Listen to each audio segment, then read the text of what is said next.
Buenas noches, familia dominicana. El día después, aquí felices de recibirlos, sobre todo ya después de haber pasado todo este largo proceso de más de un año y 6 meses, 18 meses, quién sabe cuántos tenemos entre campaña y elecciones, y gracias a Dios todo transcurrió en paz como tenía que ser. Yo saludo a las chicas, pero quiero decir algo ante todo, y es felicitar a la Junta Central Electoral por un trabajo extraordinario antes, durante y todavía el trabajo que siguen realizando en todos los aspectos. Enhorabuena, yo creo que ha sido de las mejores juntas que hemos podido ver, y lo mejor, felicitar a este pueblo que cada vez está demostrando mayor madurez cívica. El que unas elecciones pasen tranquilas, sin angustias, sin sobresaltos, sin trauma, simplemente haciendo lo que tenemos que hacer y volviendo a nuestra casa. Los delegados de todos los partidos en los colegios electorales, en el mío, no puedo decir, mejores no pueden ser, e incluso intervienen cuando hay alguna situación yo voy a relatar una que ocurrió en Naco y quiero explicar y decir algo sobre eso. Y también felicitar, por supuesto, al presidente de la República, a Abinader, por ese discurso llamando a la unidad, a gobernar todos juntos, a una verdadera gobernanza, que es lo que necesita este país, porque preocupa siempre que haya un Congreso que tenga un solo color, que los poderes estén tan concentrados, y él está consciente de que necesita el consenso de todos los sectores de nuestro país, políticos y sociales, y por supuesto también empresariales, porque siempre son importantes. Enhorabuena, pueblo dominicano. Ganamos nosotros. Ganamos nosotros. Totalmente. Nairobi, Diana. Buenas noches. Y además de unirme a las felicitaciones que hiciste a todas, totalmente de acuerdo. Estuve ahí viendo de cerca todo el proceso, el trabajo de la Junta, las votaciones. También destacar que durante todo este proceso, las elecciones más tranquilas y pacíficas que hemos tenido en muchos años de historia, y eso es digno de aplaudir del pueblo dominicano. Y que sea así de ahora en adelante. Y que se han comportado muy bien. Y también felicitar a la oposición, reconocieron a tiempo inclusive que ganara el presidente de la República, y se han manejado muy bien, inclusive hasta con las denuncias. Hubo mucho manejo, mucho tacto en el día de ayer, y eso se aplaude desde acá. Así que felicidades. Hola, Diana. Hola, hola, ¿qué tal? Y eso que ustedes mencionan, María Celeste Nairobi, es señal de que nuestra democracia se va afianzando, de que vamos progresando, de que vamos madurando como nación, como país, y es de aplaudir definitivamente. Pero vamos a entrar en los detalles de este proceso electoral. Para eso hemos conformado una mesa A1 en el día de hoy. A1 Plus, Diana. Hay cambios en el panorama político y vamos a analizar todo eso en un momentito. Así es, y nos vamos con el informe inmediatamente. La mesa de verdad promete mucho, porque ya usted quizás diga, yo vi todo lo que se dijo en el día de ayer. No, aquí se va a hablar de cara a futuro, porque el panorama político definitivamente cambiará en estos próximos 4 años. Adelante.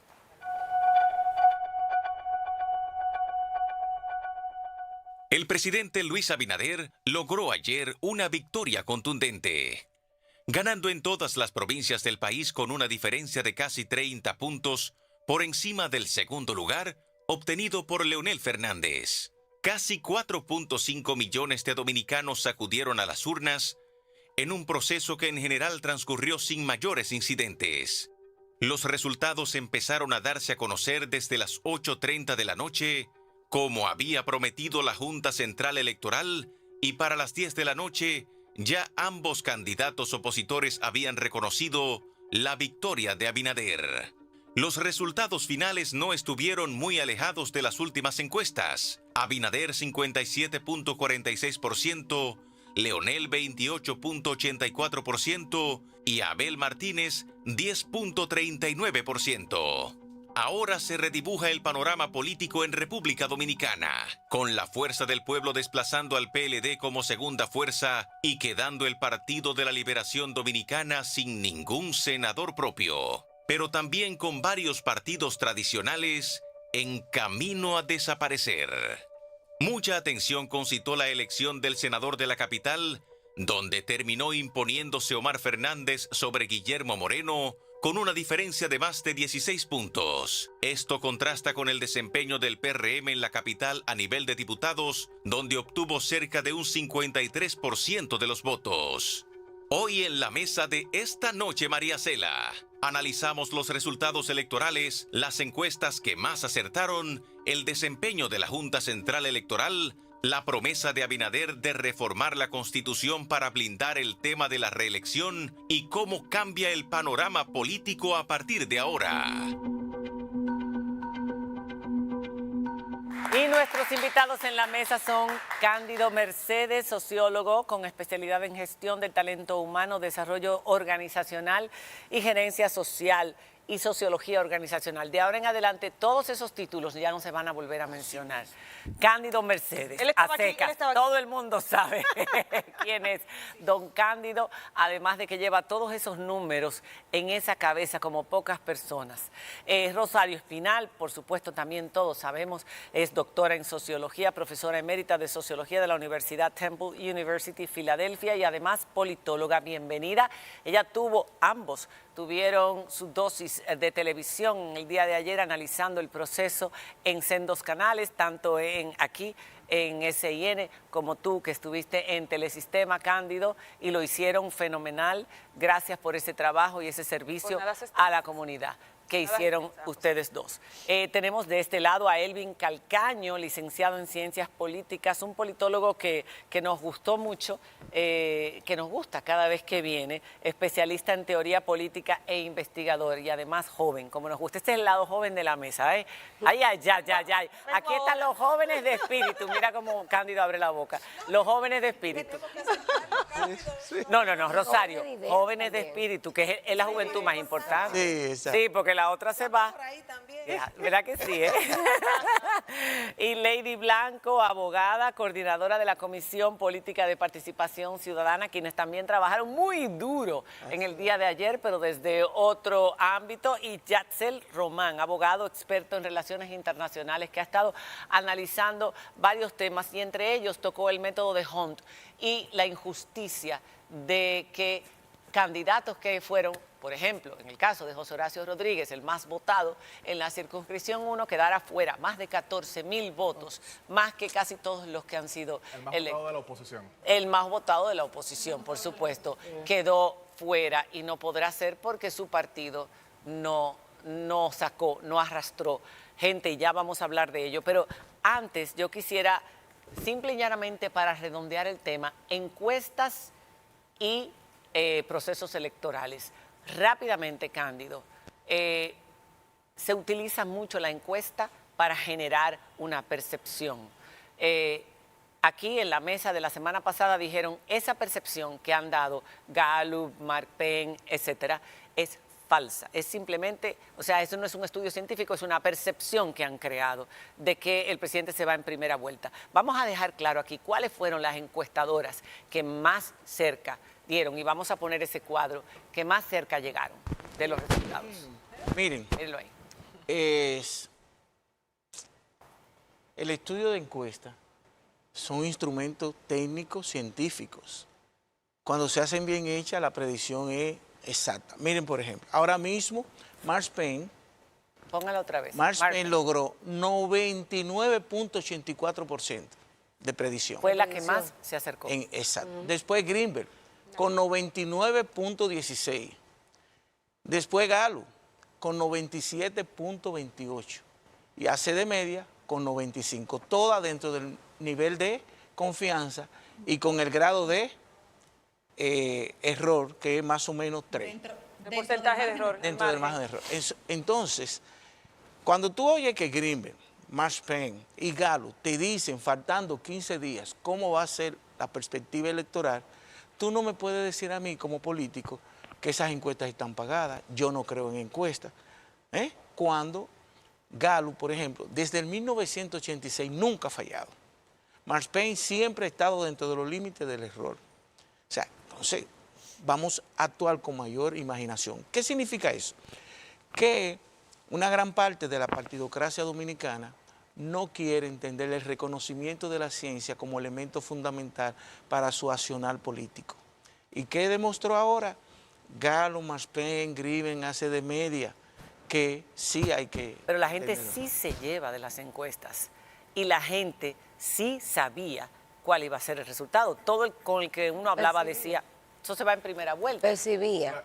Claro, yo creo que ahí la clave, y es algo muy importante, es que República Dominicana es todavía de los únicos países en la región que tiene una partidocracia sólida. Porque, por ejemplo, si vemos las encuestas que han fallado en América Latina, ¿qué tienen en común? Por ejemplo, año pasado Guatemala tuvo elecciones y en primera vuelta las encuestas cerraron con Bernardo Arévalo marcando 3%, noveno lugar, pero pasa segunda vuelta con 15% y es hoy presidente de la República. Pero cerró con 22% de indecisos porque Guatemala tiene 25 partidos relevantes. Vámonos a Ecuador. Daniel Noboa cerró marcando 4%, pero con 27% de indecisos, pasa segunda vuelta con 23%, es hoy el presidente, pero en Ecuador tampoco existen partidos políticos. Yo sé que Elvin está reaccionando tomando en cuenta el asesinato que hubo días previos, pero lo cierto es que en Ecuador no existen partidos políticos más allá de la Revolución Ciudadana. En Panamá, por ejemplo, cuando Juan Carlos Varela gana las elecciones del 2014, cerró todas las encuestas en tercer lugar, pero había 17% de indecisos, tomando en cuenta que Panamá nunca un partido político ha repetido en el poder. En República Dominicana, como bien menciona el profesor Mercedes, desde 1986 nunca Gallup ha fallado. Penn sí falló en esa ocasión, pero por una razón bien sencilla. Penn cerró en 1986, Jacobo Masluta 42%, Joaquín Balaguer 29%, 10% de indecisos. Gallup cerró, Joaquín Balaguer 40%, Jacobo Masluta 38%, 1% de indecisos. Gallup identificó de manera sensata que buena parte de esos indecisos eran realmente balagueristas avergonzados, pudiéramos decirlo. Pero de ahí, en el 90, en el 94, 96, 2000, 2004, 2008 en general, nunca han fallado. ¿Cómo cierra Gallup en el 2000? Hipólito Mejía 47%, Danilo Medina 25%, Joaquín Balaguer 25%. Ahí está. Lo Y que la sucede, abstención. Este es el nivel de sucede abstención. un poco en la línea que decía Yatzel. Antes de que digas eso, yo dije, Cándido, la máquina, no, la máquina de los números. Pero aquí hay otra. No, acá hay otra. Son dos. Yo estaba Son haciendo dos. esa reflexión. Perdón, 2.0. Ley y yo nos Yo estábamos dije, bueno, mirando. esto es una reflexión porque a mí se me hace difícil recordar los números de anoche. O sea, lo de anoche del observador Son dos electoral. máquinas, son dos Se me hace máquinas. difícil. Perdón, Lo que sucede en continúa. la República Dominicana es que una buena encuestadora no tiene mayor dificultad de dar los datos precisos porque la política dominicana es muy predecible. Cuando tú estás en un terreno movedizo, políticamente hablando, es más difícil para una encuesta pegar, dar los números correctos. Aquí no. La política dominicana es bastante predecible. Es la discusión política que la hace sonar impredecible. Sí, Porque si tú exactamente. tienes los datos ahí y viene un político, los de la oposición, quien sea en la oposición, siempre cuestiona los datos de las encuestas. Entonces, yo creo que hay que resaltar ese punto. En los países donde hay estabilidad política, las encuestas tienen un trabajo mucho más fácil Eso que es. en los Eso, países así donde es. no la hay. Tú donde querías hay mucha decir algo. fluidez. No, de acuerdo con lo que decía Jackson, no estaba en desacuerdo, sino que lo que se está viendo también en América Latina es que, por ejemplo, las encuestas tradicionales, las que consisten en ir a entrevistar al ciudadano de manera directa, están tendiendo a fallar mucho más que aquellas que incorporan otros elementos como por ejemplo el uso de redes sociales de las personas para medir con qué interactúan, qué tipo de sensibilidades tienen y luego correlacionar eso con los datos de las encuestas tradicionales. Por ejemplo, la encuestadora que más se está acertando hoy día en América Latina, Atlas, la brasileña, fundamentalmente hace su trabajo a través de estructuras y medios digitales. Entonces, sí es verdad, coincidiendo con todos los compañeros y compañeras, que en República Dominicana tenemos un sistema, digamos, predecible en el sentido de que, y eso lo podríamos luego desarrollar, son muy parecidas las alternativas políticas dentro de los partidos mayoritarios. Pero sí es verdad que comparado con el resto de América Latina, ese tipo de conflictividad política que tenemos en la República Dominicana, yo creo que sí se están desarrollando elementos que podríamos verlo más adelante. Ok. Por eso para la discusión. Diana, antes de que hagan la pregunta, ahí mostraron un cuadro que yo quiero que lo vuelvan a poner, porque eso también es importante y poca gente está hablando de ello. Y no sé El si las nivel de encuestas abstención. tuvieron que ver. Mira, es el año donde estamos hablando del 2024, donde mayor nivel de abstención hubo en una presidencial desde el 2000. Estamos hablando de 24 años, es mucho tiempo. Incluso más que en la pandemia, donde había gente que tenía miedo de contagiarse si iba a votar.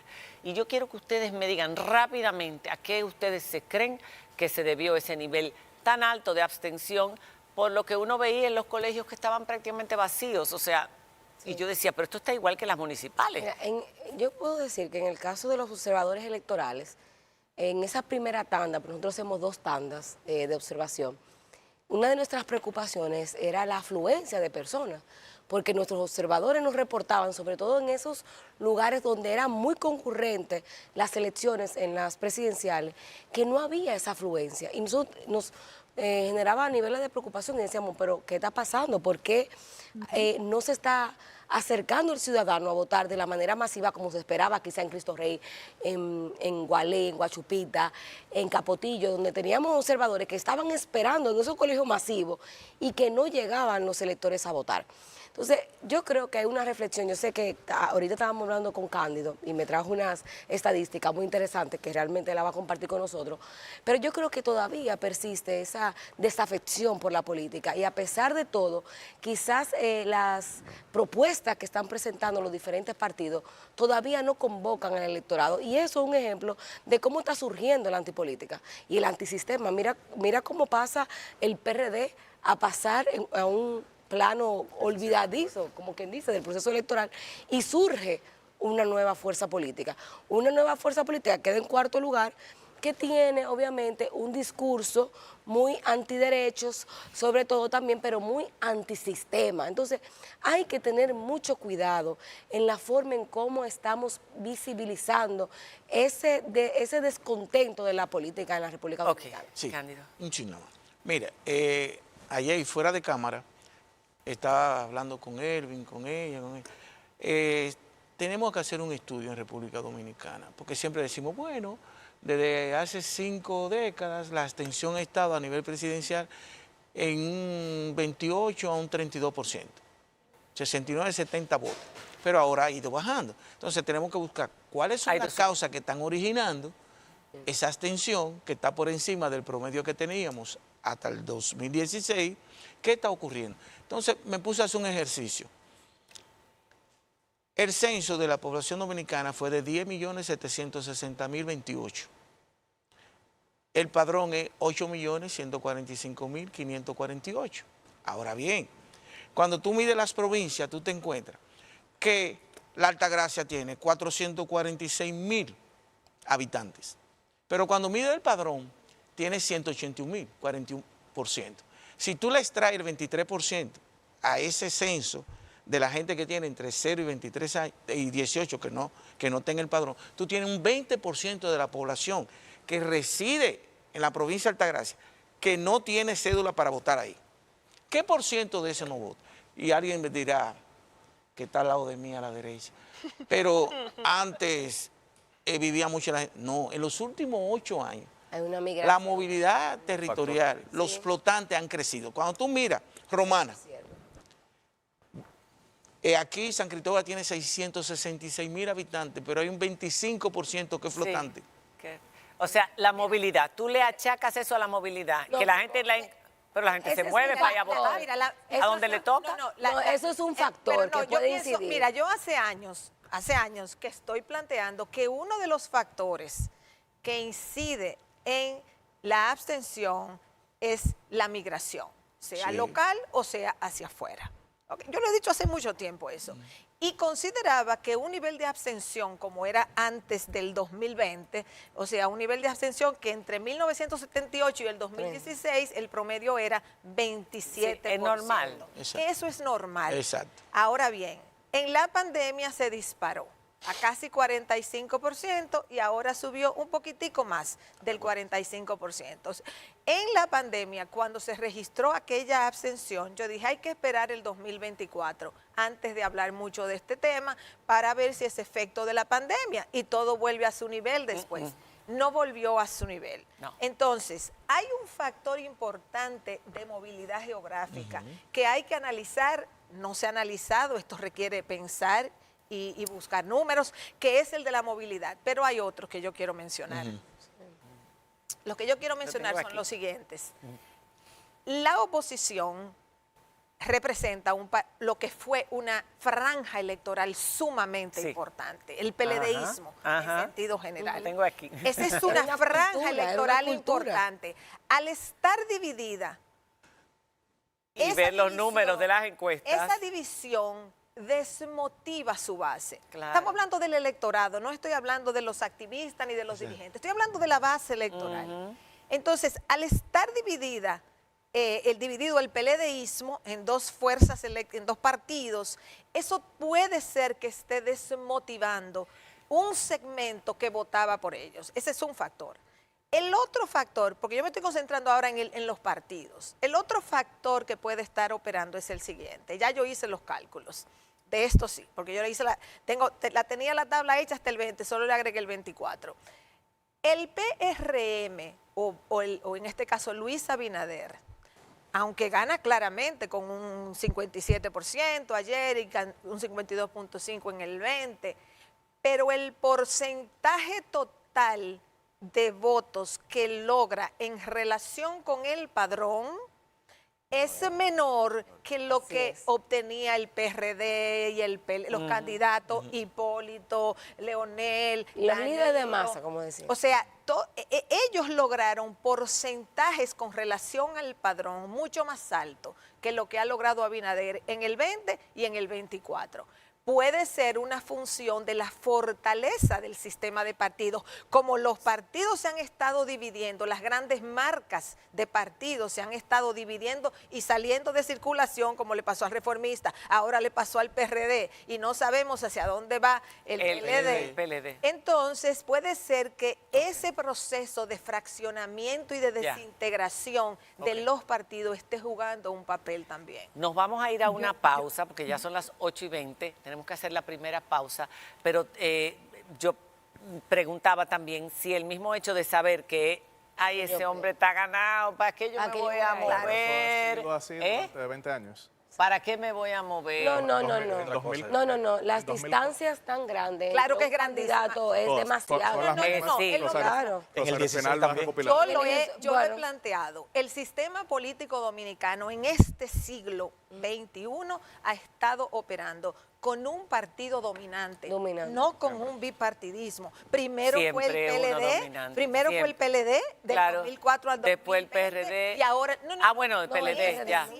No, antes había mayor competitividad electoral. El Partido Reformista y el PRD. En este siglo, miren, las opciones que la República Dominicana tenía eran las siguientes. O iba el camino de América Latina, que comienzan los partidos a dividirse y colapsa el sistema de partidos. Esa es una opción. No ocurrió así aquí. Aquí lo que ha pasado es que se ha ido fragmentando el sistema de partidos por las divisiones, pero lo que hay es un partido dominante. El PLD dominó mientras el reformismo y el PRD se iban Y siempre es el que está en el gobierno. Y ahora el PRM, estar en el gobierno te ayuda a perpetuarte en el poder si la oposición se está dividiendo y tú estás administrando el Estado dominicano. Pero un segundito, si pongamos los números. En el 2000, Hipólito Mejía son las y 20. Saca 24 puntos por encima de Danilo Medina. Claro. En el 2004, Leonel Fernández saca 23 puntos por encima de Hipólito Mejía. En el 2016, Danilo Medina saca 26 puntos por encima de Luis Abinader.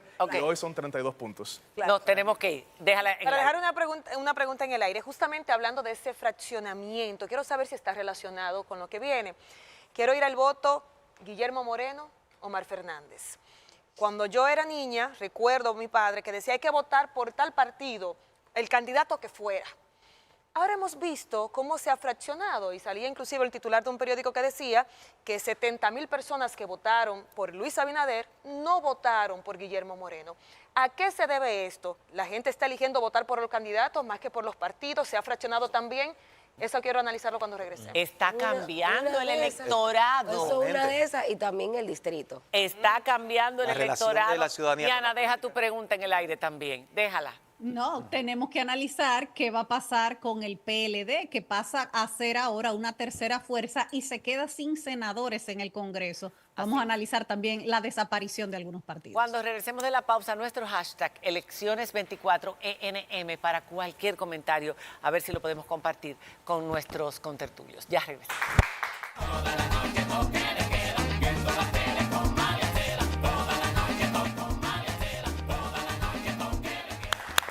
hablando del futuro político en República Dominicana, pero partiendo de estas elecciones del 2024. Y nuestro hashtag elecciones24ENM para cualquier comentario. Tú habías dejado la primera pregunta en el tapete. Sí, si realmente ha cambiado la manera en que votan las personas, si están eligiendo los candidatos o siguen todavía persiguiendo el partido, por el caso que vimos en el Distrito Nacional. ¿Esto es una excepción a la regla o es un cambio en la mentalidad del votante? Bueno, para mí es una excepción a la regla, porque si vemos el panorama, realmente hemos visto que hay un arrastre. Tú lo ves y es claro, o sea, yo voto por el presidente Abinader, voto por su diputado y voto por su senador. En el caso del distrito, fíjense, ¿qué concentra el distrito? Una masa más pensante, una masa quizás un poco más contestataria, menos dispuesta a acceder a que un partido te imponga un candidato, y yo creo que eso hizo una diferencia.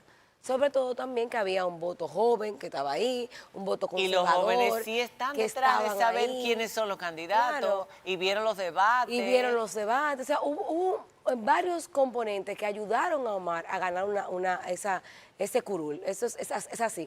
Además, hay que ver si realmente la decisión del partido de llevar a Guillermo como candidato fue la correcta. Obvio Yo que creo no. que nos da que es realmente no. El punto ahí, yo creo, es el siguiente. En el triunfo de Omar hay un voto de castigo al PRM. Exactamente. Y eso hay que tomarlo en cuenta, porque el PRM en la plaza del distrito tiene alrededor de un 60%. Entonces, ¿cómo es posible que no ganara su senador? ¿Cómo es posible? Bueno, todos ustedes dijeron que ganó con el voto iba a ganar con el voto del PRM. Fue con el voto del PRM, pero ese voto del PRM tiene un componente de castigo, porque decidió no votar por el candidato que llevaba su partido. Y eso es una motivación especial en el proceso electoral. Por eso es lo que tú decías, sí, Lady, en todos los otros lugares ganó Abinader, ganó el... Pero de castigo porque no era del partido o porque era la cara de la humillación de Farideh Raful. Pues, mira, eso ahí podemos especular porque no tenemos datos, pero yo pienso que hay que considerarlo como un factor. Ya el detalle, si era porque pusieron a uno que no le caía bien, o porque era un extra partido, o porque no era joven, o porque sustituyó a Farideh, le quitó el puesto a Farideh. O sea, que tiene mucha gente que la quería, que dijo que no iba a votar por el que pusiera. La razón específica no la vamos a saber totalmente, pero yo sí creo que es clarísimo con los números de que hubo un voto castigo de un segmento del electorado que vota por el ¿Y se sumó el conservadurismo? Cándido, A ver, yo creo que hay unos 3 factores que a mí me parece que fueron claves a la hora del triunfo y el tipo de triunfo que tuvo Omar. Primero, la clave que es la estrategia política la estrategia en la política contemporánea, ¿no? Una estrategia donde él logró explicar su candidatura y su propuesta como parte de una historia personal que él le contaba al electorado, es decir, tuvo esa capacidad de que la gente tuviera una relación distinta con su candidatura a partir de su experiencia personal.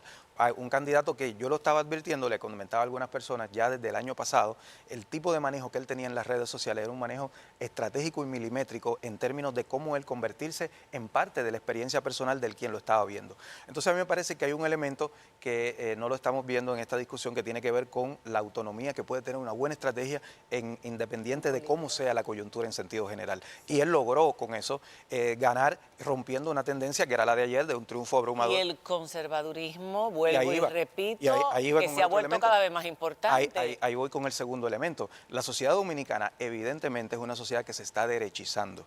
Y cuando uno ve que una sociedad se está derechizando es en lo siguiente, en cuáles son los principales marcos de interpretación a través de los cuales el dominicano ve y define sus problemas principales hoy día. Donde un tipo de mentalidad y subjetividad conservadora, donde hay una penetración fuerte de identidades formadas desde narrativas religiosas, evangélicas, etcétera, muchas de ellas bastante idas a una perspectiva casi extremistas, y por otro lado, una sociedad donde el hecho de que se ha vaciado de contenido ideológico la política, bueno, pues eso es lo que ha provocado que aquellos que sí tienen consistencia ideológica, que son los sectores reaccionarios que tienen mucha consistencia ideológica y que logran que su discurso sea lo de ruptura hoy día, lo nuevo, lo diferente. Y ese tipo de factor... Increíble eso, ¿eh? Sin embargo, si querías resaltarlo Pero, desde el punto pero de ahora vista- tendría que analizar el PRM. ¿Habría retenido la curul con Faride Raful? Si la yo hubiera creo que llevado a ella. Yo sí quería resaltar desde el punto de vista estadístico, sé que a veces pareciera que son ganas como que de fastidiar, pero por ejemplo en el 2016, el mismo día que Danilo Medina ganó todas las provincias del país, Te quitaron el título, Cándido. el día que Danilo Medina ganó bien. todas las provincias del país, perdió la senaduría en San Pedro. Allá la había ganado con 61%, perdió la senaduría José María Sosa y ganó José Jacín.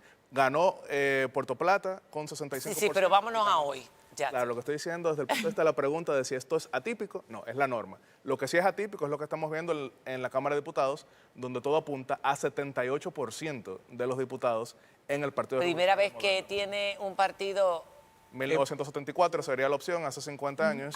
después de Mira, 50 años, Estuvo la esa quiero mayoría. agregar algo sobre Pero- el comentario del conservadurismo. Sí. Sí. Porque ahora se ha Eso- regado la idea de que el pueblo dominicano es conservador. Mentira. Miren, Eso es un discurso. miren. No.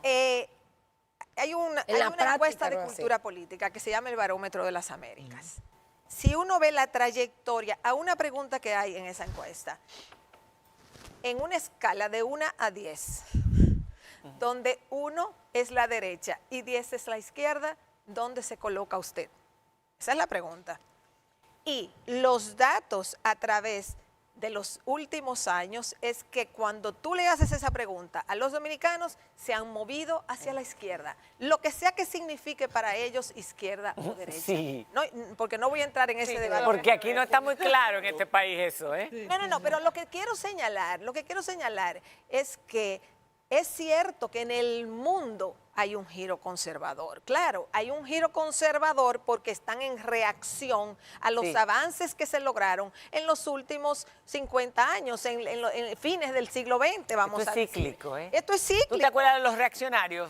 La famosa, el insulto de reaccionario como que se un utilizaba. insulto, Exacto. pero la política y la ideología es cíclica. Entonces es cierto que eso está ocurriendo. Ahora, decir que este país se está volviendo ultraconservador, no, aquí hay elementos conservadores siempre los ha habido. Pero hay mucha gente Y que está autoritarios. utilizando el populismo conservador. Lo que pasa es que el Claro, discurso, tú lo pero en la puedes hacer, práctica porque no.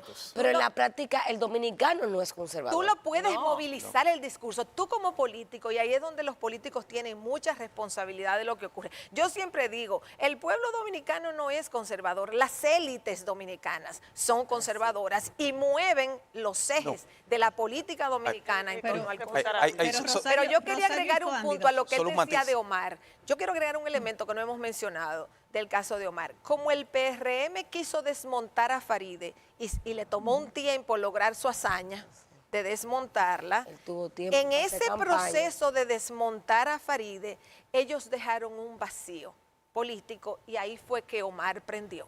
O sea, Omar llenó la Dejaron capital. un gran vacío. Él Exacto. llenó la capital de Valles Eso es con verdad. mensajes. De expectativas, porque tú no y de expectativas. sabías. Entonces la gente no sabía finalmente. Eso es lo que da pie para que mucha gente elabore esta teoría de que fue un acuerdo entre Leonel y Abinader en el 2020, que esas conversaciones que tuvieron ellos, hay unas teorías que andan corriendo por hay ahí, teorías por ahí. que esas conversaciones que ellos tuvieron, que la gente dice, pero ¿qué fue lo que acordaron? Ah, bueno, entre otras cosas, lo que le concedía a Leonel en el momento era también condicionando que en el 2024 dejara que su hijo O sea, Omar y le quitara a Faride. O sea, yo no sé si lo ¿eso de acordaron. dónde ha salido? Yo no sé Pero si lo yo no acordaron. creo, El porque tú no punto hubieses está- montado una maquinaria no. tan mayúscula para llevar a un candidato. Exacto. Exacto. Y gastar tantos Ellos recursos para hicieron montar un esfuerzo candidato. tan grande Ajá. que eso O sea, desvirtúa. no. Elvin quería decir algo antes que tú. Claro, Ya sé. Elvin. A ver, yo no estoy diciendo que la sociedad dominicana sea conservadora. Lo que hay en la República Dominicana son imaginarios conservadores que están teniendo más traducción política que otro tipo de imaginarios. Por ejemplo, que un imaginario progresista o un imaginario de otro tipo. Ahora, hay un elemento específico de la época que estamos viviendo y que la República Dominicana no escapa de eso. Estamos viviendo en una época de miedo e incertidumbre. Cuando el miedo e incertidumbre priman dentro de los imaginarios, la gente se retrae y empieza a asumir perspectivas y posiciones de conservar y proteger cosas. Por eso en este tiempo emergen los discursos de protección a la familia tal como es, protección a la patria, estas cuestiones de la defensa cerrada. Vimos el meeting que hubo en España este fin de semana, ¿no? Donde fue toda una retaíla de discursos de que hay que defender la familia, en contra del islamismo y en contra de todo ese tipo de cosas. Ese tipo de elementos que están hoy día en el mundo y que se exacerbaron en el contexto de la pandemia están llegando a República Dominicana, y sectores políticos que están teniendo la suficiente audacia, lo están capitalizando, y por lo tanto a mí me parece que en la República Dominicana se están configurando condiciones para que ese imaginario conservador que está ahí, porque somos una sociedad muy religiosa, etcétera, pueda tener una traducción política. Hasta ahora no la tiene porque el sistema político es fuerte, y el sistema político de nuestro país no permite todavía la irrupción de un outsider con ese tipo de discurso. ¿Y qué es lo que va a pasar? Posiblemente eso llegue por dentro de uno de los grandes partidos. Hay que estar alerta a ese tipo de cosas. Cándido, ¿tú querías decir algo para Ahora, cerrar? a ver, Ok. sí. Dime, Diana. Yatzel quería también decir algo. Quería preguntar, y para cerrar con el tema de Omar Fernández, porque el error político del PRM, que queda evidenciado en los números, de poner a Guillermo Moreno a competir en esa curul, no solamente le da la senaduría de la capital a la Fuerza del Pueblo, sino que ahora se vislumbra a Omar Fernández como una posible figura presidenciable. A partir de ahora, ¿debería Leonel Fernández salir de la primera fila de la Fuerza del Pueblo y dejar que sea Omar Fernández el que asuma el liderazgo del partido de cara al 2028? Bueno, ¿Ustedes creen que estas fueron las últimas elecciones de Leonel Fernández? Pero por supuesto, pero bueno, yo no soy. No, pero Perdón, a pero nuestros no, invitados. espérate. Vamos a dejarla aquí, porque tenemos que hacer una pausa, pero este es el pistoletazo de salida hacia el futuro político de la República Dominicana. ¿Cuál va a ser el destino de algunos partidos y de algunas figuras que han reinado durante años y años y años? Porque este es un país, Dios mío, donde la gente una vez llegó, no sé, ¡ay Dios! Sáquenme eso. Los Venimos memes, los ahora, memes. después de la pausa, ya regresamos.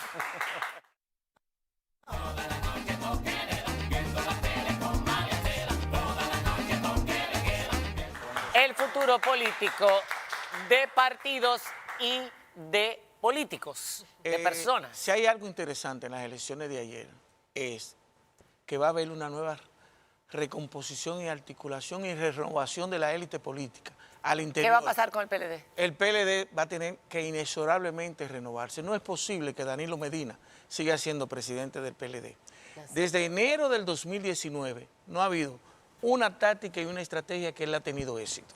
Eso en ningún país de mediana intensidad democrática se permite. Él dijo que si quedaban en tercer lugar, que pensaba su extinción. Bueno, entonces tú tienes, ahí hay gente que son del Comité Central y del Comité Político desde el 1973.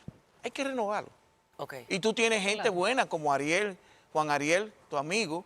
Tú tienes a José Dantes, tú tienes ahí a Guarocuya Félix. Chanel Rosa, que tú parece tienes que no a va a salir Chanel, diputada, tú tienes tampoco. a Rita Abreu, que es muy buena. Rita es una Entonces, estrella también. PLD, es el PLD, tiene que renovarse inexorablemente. Después tú tienes Fuerza del Pueblo. Fuerza del Pueblo, lo que le está diciendo la sociedad dominicana a Leonel Fernández. Mira, la Constitución contempla que tú tienes derecho a elegir y ser elegido. Pero Leonel Fernández, desde el 2012, no debió ser más candidato. No, ya. Pero el presidente quiere hacer una reforma a la Constitución. El presidente tiene, por primera vez en la historia política dominicana, tiene la 2/3 parte calificada para hacer la reforma que él quiera. La 3/4 parte. Tiene la 3/4 parte. Entonces, mira, él tendrá que ir, llamar a los partidos minoritarios, pero va a tener que ir a la sociedad. Pero él tiene la posibilidad. ¿Por qué? Porque si hay algo malo en los países donde hay falencia institucional, es darle todo el poder a un solo partido. Pero eso va a ser bueno ahora, porque no hay excusa para hacer las reformas necesarias. Claro.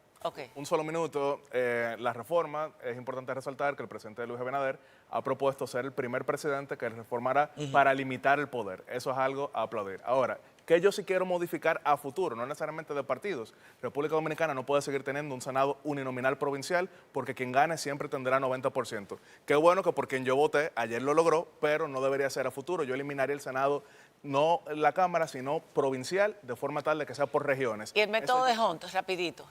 lo mantendría lo proporcional, pero eliminaría las circunscripciones de forma tal que el Distrito Nacional, con 18 diputados, en vez de 6, 5 y 7, fuera 18. De esa manera habría mejor representación, mejor equilibrio, y que Santo Domingo, en vez de 6 circunscripciones, fuese una sola. Eso ayudaría a que más alternativos pudieran entrar. Es lo que sucede en Argentina, es lo que sucede en México, es lo que sucede en Independientes, gente independiente. No tiene que ver con independientes, es la fórmula electoral. Alternativa. Es la fórmula electoral. Sí, pero vamos a ver, que no entendemos. Yo no entiendo, por ejemplo, y sigo sin entender la En 20 bendita segundos será fórmula difícil. del método de Hunt. Y es injusto que gente que realmente ha sido votada. Entonces, ¿para qué tú votas por candidato? Tú Es tienes que más. votar por partido y ya. Es más justo que la alternativa, que es lo uninominal, porque en lo uninominal pasa como vemos en Estados Unidos, que solamente 2 partidos tienen representación, pasa como en Reino Unido, que un partido puede lograr 15% y 0 representantes, pasa como en nuestro Senado, que puedes lograr el 90%. Si tuviéramos un sistema aquí uninominal, probablemente algunos que perdieron ayer hubiesen ganado, pero tendríamos no 3/4 partes, tendríamos la quinta, sexta parte dentro de un solo lado. Mira, Que de es nuevo, muy- ganaron por quienes yo voté, pero eso no es lo más saludable a futuro. Es muy difícil en un programa donde es muy rápido todo hablar de estos sistemas. De manera que la gente pueda Puede entenderlo, entenderlo. porque la gente no le da seguimiento a eso. Nos lo han Son explicado as- varias veces, pero...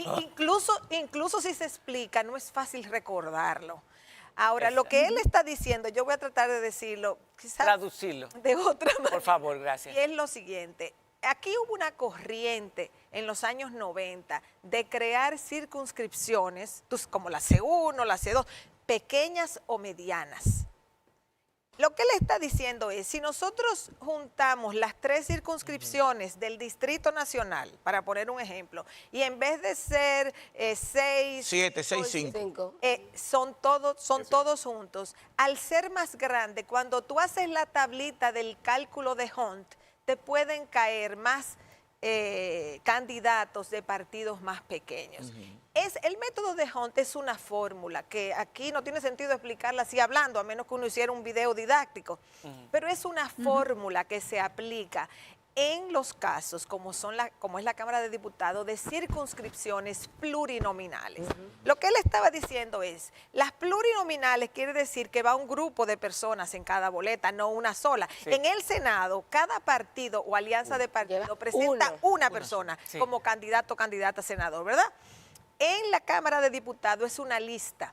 Sí. Lo mismo ocurre. Esas boletas Alcaldía, son imposibles. Alcaldía es una, regidores muchísimos. Entonces, esas son las plurinominales. Ajá. Uninominales de Senado y Sí. alcaldes. Entonces, hay que usar una fórmula matemática para tú asignar los escaños a los partidos. Pero no es injusto que una persona que haya recibido...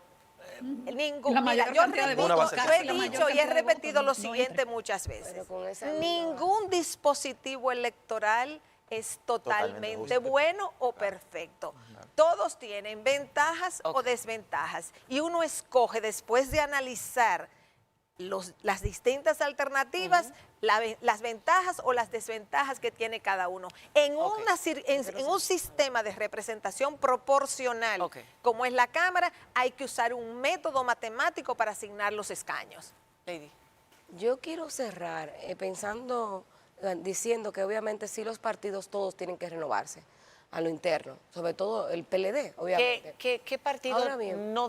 qué partidos no van a figurar más en nuestro No, horizonte? y ojo, No, no y- van y a ser ojo que el mayoritarios. presidente- No, Ojo, que el estarán presidente no puede figurando. volver a ser candidato. El O sea que se presidente, necesita eso también quiere una renovación en el que PRM. A lo interno del PRM tienen que surgir, ya los liderazgos más o menos ellos lo tienen un poquito establecido. Está bastante pero claro. la verdad es que son muchos liderazgos. Sí, Entonces, está obviamente, Carolina tiene que unir Mejía, está David Collado. Wellington Arnaud. Wellington Arnaud. Tú tienes un Y aquí los número y Farideh Raful, y ahora ¿por los qué no? partidos se quiebran. Y ahora en la comenzarán a sucesión. surgir Ahí es donde más se quiebran personas. los partidos. Sí. Ahí es Oye, donde en un se queda. 2018 tendríamos fricción, caras nuevas, quizá en exactamente. todas, Entonces, en la boleta el presidencial. reto del PRM es unir toda su fuerza en un candidato.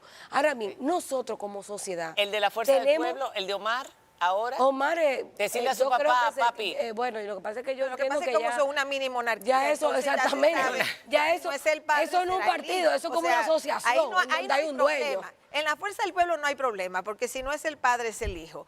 Ahora, O el en Espíritu Santo, pero Ajá. bueno. Ahora, el ahora en el PLD sí hay Mire, problemas. Espíritu Santo es el senador de de la Romana. Exacto. Pero mira, De fuerza la del verdad pueblo. es que yo sí quiero hacer un Saludos, llamado. Eduardo. Yo sé que Cándido dijo, algo positivo que tienen la mayoría porque ahora pueden hacer la reforma, pero aún así yo creo que es fundamental que la sociedad dominicana esté pendiente a esa composición, porque en las reformas está todo, o sea, está la vida nacional que se va a reformar. Pueden meter cualquier y cosa. tú tienes, cuando tú no tienes un contrapeso a lo interno, afuera tiene que estar el contrapeso. Exacto. Entonces yo creo En que la es importante sociedad. que la La sociedad sociedad. dominicana esté pendiente Claro. a lo que va a pasar en el Congreso durante estos 4 años. Claro. Que no pensemos... El presidente utilizó una expresión en su discurso que es de Obama y que a mí me encanta. No. ¿Cuál es él puso, Obama dijo, la oficina más importante del gobierno Claro, es la del ciudadano, ciudadano. claro. Él dijo, el cargo más importante en Es un el gobierno ciudadano. es el del ciudadano. Y es cierto, somos nosotros ahora Yo los creo- que nos toca yo creo exigir que cuáles son debemos esas reformas olvidarnos y de ese cómo. triunfismo ¿Y y de cómo? que un partido, no, yo creo que como sociedad lo que nos toca ahora es ser veedor de todo lo que pasa en el Congreso. Además, el PRM Ok. ya tiene que, como decía Cándido, Y figura o que- sea, o hace las reformas o no las hace. Ok. ¿Y dónde pone el presidente su capital político? Pico, ¿Para cuáles exactamente. reformas? Eso va a ser Exactamente. crucial. Social. El presidente hasta ahora, Hipólito Mejía, ha tenido mucha influencia en el PRM. No me mire con esa carita y esa Pero ese sonrisita. capital político de la reforma ya tú lo tienes claro, porque el presidente dio un discurso y la primera reforma que habló fue de la Constitución. Entonces ya tú sabes que hay un capital político ahí Que eso viene, se va él se va por por ahí. ahí. Él ha Que se va a ir decidido por irse por ahí. ahí. Y ese Ok. va a Y ser... mira, Ok. eso es de lo menos necesario. Y la menos conflictiva. Y para cerrar, ya, nos fuimos. Yo creo que como última reflexión me gustaría hablar sobre el futuro de la democracia en nuestro país. A mí me parece que... Peligra.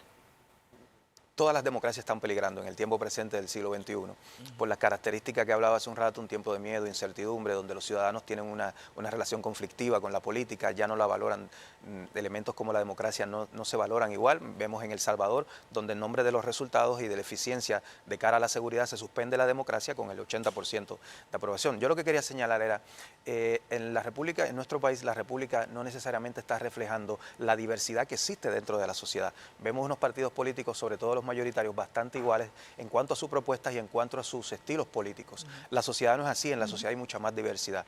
¿Cómo logramos impulsar un sistema donde la diferencia que hay en la sociedad y la diversidad se pueda canalizar por vías institucionales? De lo contrario, se va a canalizar por otras vías. Ayer tuvimos una advertencia, un partido neotrujillista, un partido con un discurso incendiario, con un discurso antidemocrático abierto, fue el partido con la mejor votación dentro de los partidos alternativos. Increíble. Eso ya es una señal de Eso que es increíble. se puede estar moviendo la desafección, el descontento y la molestia hacia ese tipo de alternativa. Y eso pone en juego a la democracia. Bueno, muchísimas gracias a todos ustedes. Gracias por una participación muy interesante porque tocamos muchos temas que no se tocaron ayer y que a lo largo de este día han ido surgiendo y que van a estar sobre el tapete durante estos 4 años. Nos toca a nosotros, tal como dijo el presidente, tal como dijeron aquí, nos toca a nosotros ahora, como ellos tienen el Congreso, ser la oposición. Vamos a decirlo así. Lo tenemos. Yo estoy especialista. Muchísimas gracias a todos ustedes. Un fuerte aplauso y a ustedes sobre todo. Gracias. Hasta mañana.